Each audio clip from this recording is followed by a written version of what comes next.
వసుదేవసుతం దేవం కంసచాణూరమర్దనం దేవకీ పరమానందం కృష్ణం వందే జగద్గురుం.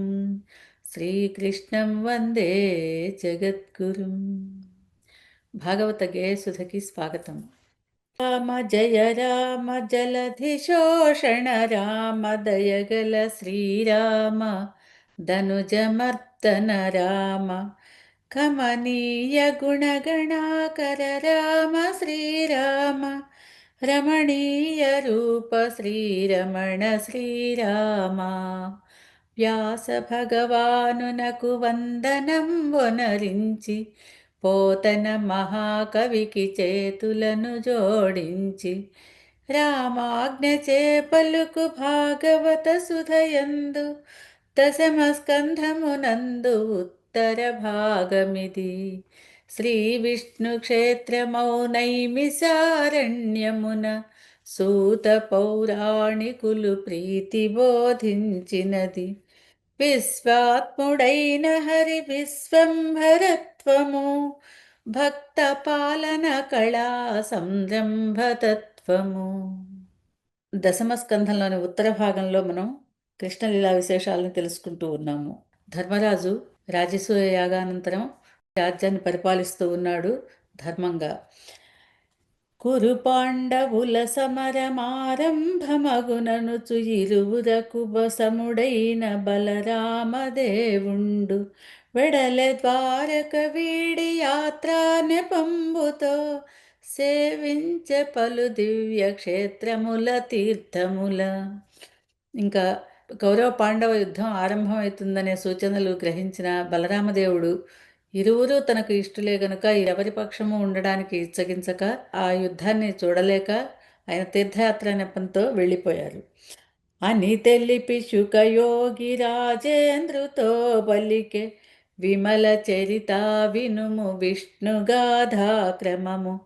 4 మోముల నలువకైన సాధ్యము కాని విష్ణు గుణ కీర్తనము కైవల్యకారకము. ఆ బ్రహ్మదేవుడికి కూడా సాధ్యం కాదయ్యా ఓ పరీక్షిత్ మహారాజా ఈ విష్ణు గాథ గుణగణాలని కీర్తించటానికి, విష్ణు కథల్ని వర్ణించటానికి అని శుకుడు తెలుపగా పలికెను పరీక్షిత్తు పరమ భాగవతుల జన్మలే ధన్యమని. పరమాత్ముడగు హరిని ఎరిగింపుమని వేడ పరమ సంతోషమున శుకయోగి ఇట్లనియే. ఇంకా శ్రీహరి గాథలు తెలియజేయవలసిందని వేడుకుంటున్న పరీక్షిత్ మహారాజుకు శుకయోగింద్రుల వారు ఈ విధంగా తెలియజేస్తున్నారు. మహారాజ హరి బాల్యమిత్రుడు కుచేలుండు నిరుపేద విప్రుండు అభిమానధనుడతడు పరమశాంతుడు ధర్మ తత్పరుడు విజ్ఞాని బ్రహ్మవేత్తయు జితేంద్రియునైన ఘనుడతడు. బ్రహ్మవేత్త జితేంద్రియుడు అయినటువంటి కుచేలుడు శ్రీహరి బాల్యమిత్రుడు. విద్యాభ్యాసంలో వారు స్నేహితులు.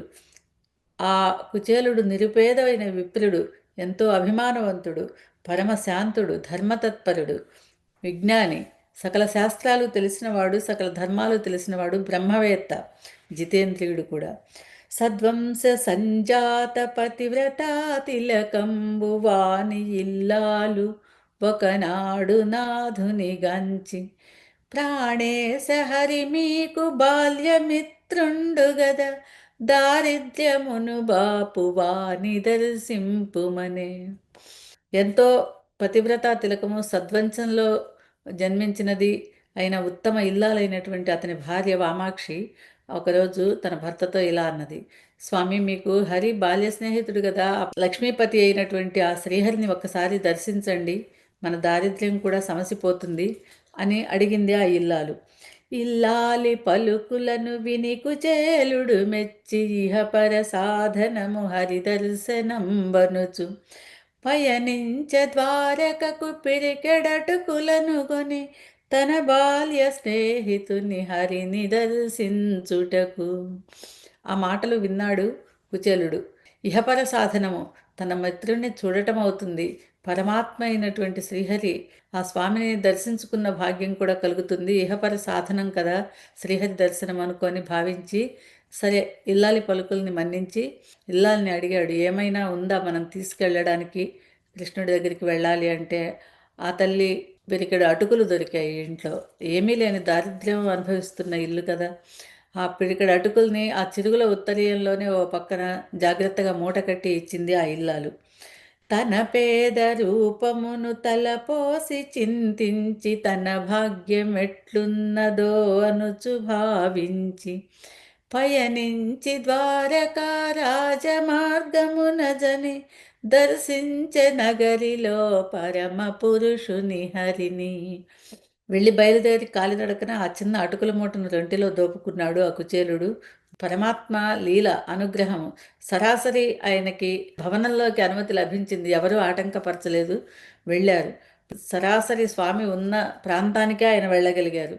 ఎటువంటి శ్రీహరిని చూచాడయ్యా కుచేలుడు అంటే, ఇందీవరస్యాము వందిత సూత్రాము కరుణాలవాలు భాసురకపోలు నిహరిని కౌస్తుభాలంకారు కామిత మందారు సురుచిరలావణ్యు సురశరణ్యుని హరిని హరియక్ష నిభమధ్యునఖిలలోకారాధ్యు ఘనచక్రహస్తు జగత్ ప్రశస్తుని హరిని ఖగకులాధిపయాను కౌసేయ పరిధాను పన్నగశయను నబ్జాతనయను నిహరిని మకర కుండల భూషణుండైన శ్రీహరిని మధుర భాషణు నిరుపమాకారుడగు హరిని క్షీరాబ్దిశయనుండు భూరి గుణసాంద్రుండు యదుకులాంబోనిధి చంద్రుడగు శ్రీహరిని ఇందీవర శ్యాముడు వందిత సుత్రాముడు కరుణాల వాలుడు భాసుర కపోలుడు కౌస్తుభాలంకారుడు స్వామి సురుచిర లావణ్యుడు సురశరణ్యుడు మధుర భాషణుడు నిరుపమ గుణాకారుడు అయినటువంటి ఆ స్వామిని చూచాడు కుచేలుడు. దాసిన కుచేలుగని దిగ్గుమని లేచి హరి అనురాగము పొంగాలింగనము చేసి పాన్పుపై కూర్చుండచేసి పదములు కడిగి పాదజలమును సతీ సహితుడై తలదాల్చి ఆ స్వామిని ఎదురు వెళ్ళి తన బాల్య స్నేహితుడి కుచేలుని కౌగలించుకొని ఎంత ఆనందపడ్డారు, ఎంత ఆనంద పరవశులయ్యారు స్వామి అంటే, కుచేలుణ్ణి కౌగలించుకున్నప్పుడు స్వామి కంటి వెంట ఆనంద బాష్పాలు రాలి కుచేలుడి వీపు మీద పడ్డాయని చెబుతారు వ్యాసుల వారు. అంత ఆనంద బాష్పవారి పూర లోచనుడై శ్రీహరి ఆయన్ని కౌగలించుకొని తీసుకువెళ్ళి పతన పానుపు మీద కూర్చోబెట్టి స్వయంగా రుక్మిణీదేవి నీరు పోస్తూ ఉండగా పాద ప్రక్షాళనం చేశారు. వినయముగ పూజించి వింజామరలు వీచి పలికెను కుచేలుతో తన ప్రాణసఖునితో భూసురోత్తమ కుశలమే నీకు నీ సతికి గురుసేవ సేయు సజ్జనులు పూజ్యులు నాకు. ఎంతో వినయంగా పూజించారు. అగరు ధూపాలు అన్నీ వేసి వింజామరలు వీచి చక్కగా పన్నీరు అత్తరు సుగంధ ద్రవ్యాలన్నీ అలది ఆ విధంగా కుచేలుడిని పూజించి పాదాలొత్తుతూ ఈ విధంగా అన్నారు, నీకు కుశలమా కుచేల, నీవు క్షేమంగా ఉన్నావు కదా. గురుసేవ చేసేటువంటి వారి పట్ల పూజ్యభావం ఉంటుంది. మన గురు ఆశ్రమంలో మనము కలిసి చదువుకున్న రోజుల్ని నువ్వు మర్చిపోలేదు కదా. మన గురువు పుణ్యాత్ముడైన సాందీపనికి మన ఎడల గల ప్రేమ మరువగా వశమగునే గురుకులాశ్రమమందు స్నేహవాత్సల్యముల మనము చేసిన పనుల మరువవు గదా అనగా అనుచు శ్రీకృష్ణుండు చిననాటి ముచ్చటల తెలుపకు చేలుండు వినుచు ఉప్పొంగుచును దామోదరామూడు లోకముల గురుడవై లీల చూపుచునుంటివని పలికె భక్తితో. గురువుగారి ఆశ్రమంలో తాము చేసిన చిన్ననాటి జ్ఞాపకాలన్నీ కూడా గుర్తు చేస్తూ ఉన్నారు శ్రీకృష్ణ స్వామి కుచేలునితో. సమిధల కోసం వెళ్ళడము, వర్షంలో చిక్కుకోవడము, ఆ వర్షంలో భయంలో మనం చిన్న పిల్లలము చిక్కుకుని ఉంటే గురువుగారు ఎంతో వాత్సల్యంతో మన కోసం వచ్చి మళ్ళీ తిరిగి ఆశ్రమానికి తీసుకువెళ్ళడము అలాంటి ముచ్చట్లన్నీ కూడా గుర్తు చేసి, అవన్నీ నువ్వు మర్చిపోలేదు కదా, మన మన ఆ గురువుగారికి మన పట్ల ఎంత వాత్సల్యమో కదా అని ఆ గురువు గారిని ఎంతో గౌరవ భావంతో గుర్తు చేసుకుంటూ ఉన్న స్వామిని చూచి కుచేలుడు, ఆహా, మూడు లోకాలకు అధినాయకుడు అయి ఉండి సకల జగత్కారకుడు అయి ఉన్నటువంటి నువ్వు శ్రీహరివై ఉండి నువ్వు లీల చూపిస్తున్నావు, ఎంత గురుభక్తి నీకు అని అనుకుంటున్నట్ట ఆ కుచేలుడు. అంత శ్రీకృష్ణుండు అతని భావం బెరిగి చనువుతో అడిగే, నాకేమి తెచ్చితివనుచు చిరిగిన కొంగులో ముడిచిన అటుకులను అర్పింపలేక తలవాల్చుకొనే విప్రుండు. నా కోసం ఏం తెచ్చావు అని శ్రీకృష్ణ పరమాత్మ కుచేలుణ్ణి అడగగానే తన కొంగులో చిరిగిన ఉత్తరీయంలో ఉన్న ఆ అటుకుల సంగతి చెప్పలేక ఏమీ మాట్లాడకుండా తల వంచుకున్నట్ట ఆ కుచేలుడు. అదిగాంచి మాధవుడు అటుకుల మూటగని విప్పి గుప్పెడు అటుకులారగించుటను గని, స్వామి వీవి చాలునిక భక్షింపవలదనుచు వారించ హరికరములను బట్టి రుక్మిణి. స్వామి వెతుక్కున్నారు, ఏం తెచ్చావు ఏం తెచ్చావని. ఆయన ఉత్తరీయాన్ని వెతికి ఆ అటుకుల మూటని పట్టుకున్నారు.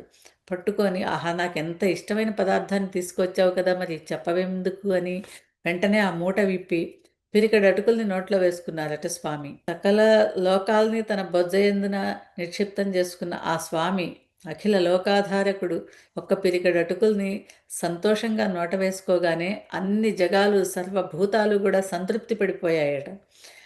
ఇంకా ఒక గుప్పెడైన తర్వాత రెండో గుప్పెడు తీసుకోబోతూ ఉంటే రుక్మిణీదేవి వచ్చి, ఏమి స్వామి, ఇంకా మీరు ఆయనకి మొదటి గుప్పెడుతోనే ఇవ్వవలసినది మొత్తము సమస్తము ఇచ్చేశారు, ఇహపర సుఖాలు సమస్తము మీరు ఇచ్చేశారు, ఇంకా మిమ్మల్ని మీరే సమర్పించుకుంటారు, ఇంకా అంతకంటే ఏమీ లేదు మీ దగ్గర, అంత ఇవ్వవలసిందంతా ఇచ్చారు అని ఆ స్వామి హస్తాన్ని పట్టుకొని వారించిందట అమ్మవారు రుక్మిణీదేవి.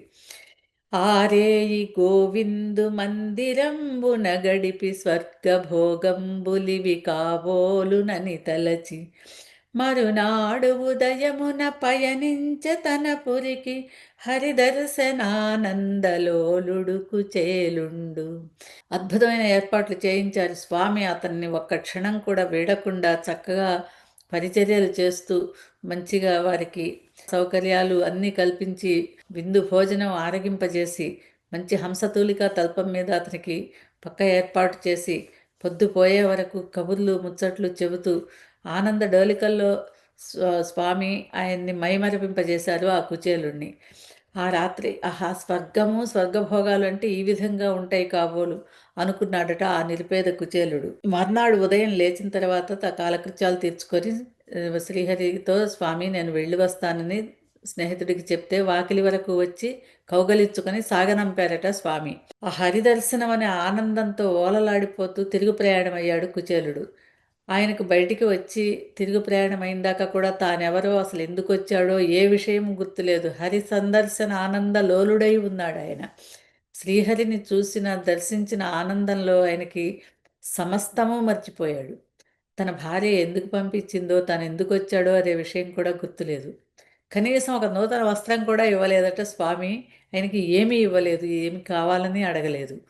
ఆ విషయం కూడా ఈయన గ్రహించలేదు. తిరుగు ప్రయాణంలో మాత్రం అనుకున్నట్ట, ఆహా, నా పుణ్యఫలముగా కాంచితిని శ్రీహరిని పరికింప నేనెచట పరమాత్ముడెచ్చట, లక్ష్మీ నివాసుడగు అచ్యుతుని కౌగిలిని పానుపును సేవలను పొందు భాగ్యము కల్గే. నేనెక్కడ, నిరుపేద బ్రాహ్మణైన నేనెక్కడ, పరమాత్ముడైన ఆ శ్రీహరి ఎక్కడ? స్వామి నన్ను గాఢంగా ఆలింగనం చేసుకున్నారే, ఆ స్వామి హంసతూలిక తల్పం మీద నన్ను కూర్చుండజేశారే, నన్ను పౌళింపజేశారే, స్వయంగా తాను సేవించారే, ఇటువంటి భాగ్యమా నాకు? ఆశ్రితవత్సలుడు హరితలచె కాబోలు ఐశ్వర్యమిచ్చుచో తనను సేవింపనని, హరి ఆదరణ కన్న ఘనమైన ధనమేది హరి చిత్తమిది అనుచు తలపోసె తన మదిని. ఆశ్రిత రక్షకుడైన ఆ స్వామి ఐశ్వర్యం ఇస్తే ఐశ్వర్య మదంతో, దురహంకారంతో కళ్ళు కూరుకుపోయి స్వామిని పరమాత్మను మర్చిపోతానని భావించాడో ఏమో! ఐశ్వర్య మదం ఎటువంటి వాళ్ళనైనా కూడా ఉచ్చనీచాలు మర్చిపోయేలాగా చేస్తుంది కదా! అందుకే స్వామి నా క్షేమం కోరే నాకు ఐశ్వర్యం ఇవ్వలేదు కాబోలు. అయినా కూడా శ్రీహరి ఆదరణని మించిన ఐశ్వర్యం ఇంకేమైనా ఉన్నదా? అది నాకు చాలు. ఆ శ్రీహరి చిత్తం ఇదే కాబోలు అని ఆనందంగా ఎటువంటి కొరత లేకుండా తలపోసి తన మదిని ఇంక వెళ్ళిపోతూ ఉన్నాడు. ఈ రీతి ఆలోచనలతో కుచేలుండు చేరి తన నగరమును కాంచి తన కట్టెదుట కనకమణిమయ సూర్య చంద్రకాంతులతోడ వెలుగు సౌధములు పలు ఉద్యానవనములును. అసంకల్పితంగానే తన ఇల్లు ఉండవలసిన చోటుకు బయలుదేరి వెళ్ళాడు. ఆ ప్రాంతంలో పెద్ద పెద్ద రాజభవనాల్లాంటి బంగారంతో మెరిసిపోతున్నటువంటి కనక మణిమయమైన భవనాలు, ఉద్యానవనాలు కనపడుతూ ఉన్నాయి అక్కడంతా. కాంచి అచ్చెరువుంది తలచెతన మదిలోన ఇట్టి భవనము ఎట్టి పుణ్యాత్ము నిలయము అనుచు తలచుచునుండ అరుదించి రచ్చటికి దేవకాంతల బోలు యువతీమణులు వేగా. ఈ విధంగా అనుకుంటూ స్వామి, ఆహా! ఎంత పుణ్యాత్ముడిదో కదా ఈ భవనం అని ఆశ్చర్యపోతూ దాన్ని తిలకిస్తూ ఉంటే, దేవకాంతల వలె మెరిసిపోతూ ఉన్న అప్సర భామినుల వంటి స్త్రీలు కొందరొచ్చి స్వాగతమిచ్చి, సత్కారాలన్నీ చేసి, మర్యాదలన్నీ చేసి, ఎంతో ఉపచారాలతో ఆయన్ని లోపలికి తీసుకొని వెళ్ళారట. వచ్చి స్వాగతమిచ్చి లోపలికి కొనిపోవ ఎదురొచ్చె తన కాంత శ్రీ మహాలక్ష్మి వలె ఆనందముగ మ్రొక్కి తెలిపె తన పతితోడ కృష్ణు కృపచే సకల సంపదలు కల్గెనని. ఆ యువతీమణులంతా ఆయన్ని లోపలికి తీసుకువెళ్తే తన భార్య అయినటువంటి వామాక్షి శ్రీ మహాలక్ష్మి వలె సర్వాలంకార భూషితయ్యి ఎంతో పట్టు వస్త్రంతో సర్వ అలంకారాలని అలంకరించుకొని ఎంతో కళకళలాడుతూ ఎదురొచ్చి, స్వామి కృష్ణుడి కృప వల్ల మనకిటువంటి సంపదలన్నీ కలిగినవి అని ఆనందంగా భర్త కాళ్ళకు నమస్కరించింది ఆ తల్లి. భక్తితో అర్పించు లేశ మాత్రమును గొని కోటు రెట్లుగా ఫలమునిచ్చు శ్రీహరి కరుణ నిరుపేదనైన నన్నాదరించిన హరిని నిరతంబు నా మనము మరువకుండునుగాక. భార్యాభర్తలిద్దరూ కలిసి చక్కగా ఆ శ్రీకృష్ణ స్వామికిని పూజించుకున్నారు. పూజ చేసుకుని ఒకటే వరం కోరుకున్నారు. ఇంత ధనాన్ని, ఇంత అపారమైన సంపదల్ని, వైభోగాల్ని ఇచ్చావు స్వామి. వీటి మత్తులో పడి ఎన్నడూ కూడా నా మనస్సు నిన్ను మర్చిపోకుండుగాక. ఎల్లప్పుడూ నీ పాదార విందాలయందే మా మనస్సులు లగ్నమై ఉండేట్టు అనుగ్రహించమని కోరుకొని స్వామిని పూజించారు. ఈ రీతి తలపోసి ఇల్లాలితో గూడి శ్రీహరిని పూజించి భవబంధముల వాసి హరిభక్తి అనుసుధారసములో ఓలాడి హరినామ స్మరణచే కైవల్యమును పొందే.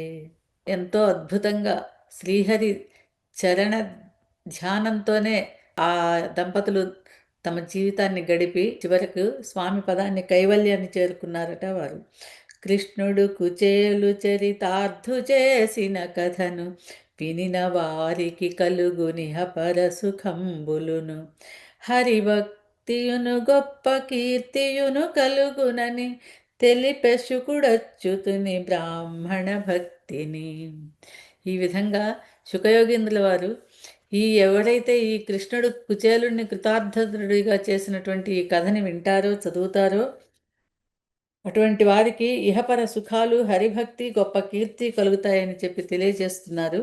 అటువంటి ఉదాత్తమైనటువంటి ఈ కుచేలోపాఖ్యాన్ని విన్నవారికి అటువంటి శుభాలన్నీ కలుగుతాయని తెలియజేస్తున్నారు శుకయోగీంద్రుల వారు. రఘుకులోత్తమ రామయిన కులాంబుధి సోమ జల జలోచన రామ నగజ సన్నుత రామ భక్త పోషణ రామ సురుచిర గుణధామ పాప శోషణ రామ పాహి సీతారామ.